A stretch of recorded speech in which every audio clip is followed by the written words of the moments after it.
brass or silver beat thin, and any shining trinket.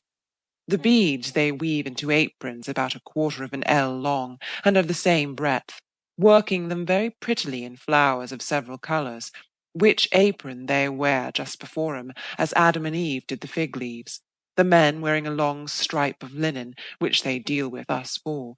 They thread these beads also on long cotton threads, and make girdles to tie their aprons to, which come 20 times or more about the waist, and then cross like a shoulder-belt both ways, and round their necks, arms, and legs. This adornment, with their long black hair, and the face painted in little specks or flowers here and there, makes 'em a wonderful figure to behold. Some of the beauties, which indeed are finely shaped, as almost all are, and who have pretty features, are charming and novel, for they have all that is called beauty, except the colour, which is a reddish yellow, or after a new oiling, which they often use to themselves, they are of the colour of a new brick, but smooth, soft, and sleek. They are extreme modest and bashful, very shy and nice of being touched, and though they are all thus naked, if one lives for ever among them, there is not to be seen an undecent action or glance, and being continually used to see one another so unadorned, so like our first parents before the fall, it seems as if they had no wishes, there being nothing to heighten curiosity, but all you can see, you see at once, and every moment see, and where there is no novelty, there can be no curiosity. Not but I have seen a handsome young Indian dying for love of a very beautiful young Indian maid, but all his courtship was to fold his arms, pursue her with his eyes, and sighs were all his language, while she, as if no such lover were present, or rather as if she desired none such, carefully guarded her eyes from beholding him, and never approached him but she looked down with all the blushing modesty I have seen in the most severe and cautious of our world. And these people represented to me an absolute idea of the first state of innocence, before man knew how to sin. And 'tis most evident and plain that simple nature is the most harmless, inoffensive, and virtuous mistress. 'Tis she alone, if she were permitted, that better instructs the world than all the inventions of man.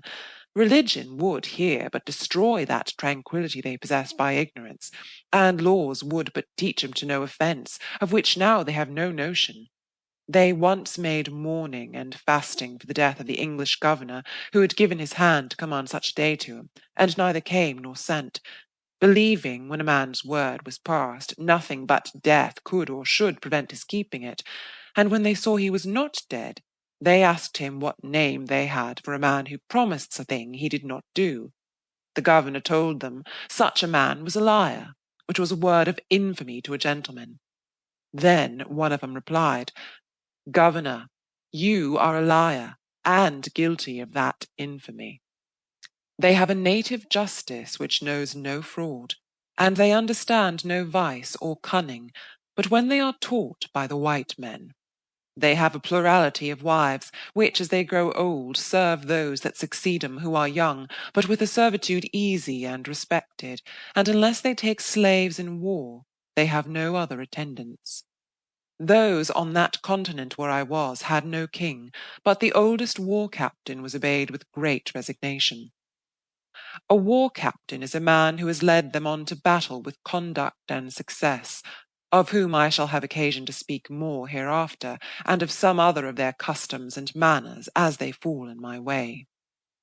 With these people, as I said, we live in perfect tranquillity and good understanding, as it behoves us to do, they knowing all the places where to seek the best food of the country and the means of getting it, and for very small and unvaluable trifles supply us with that 'tis impossible for us to get,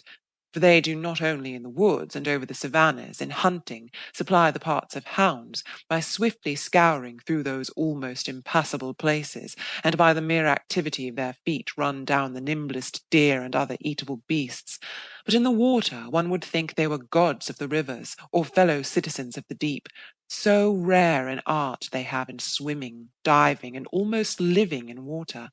by which they command the less swift inhabitants of the floods.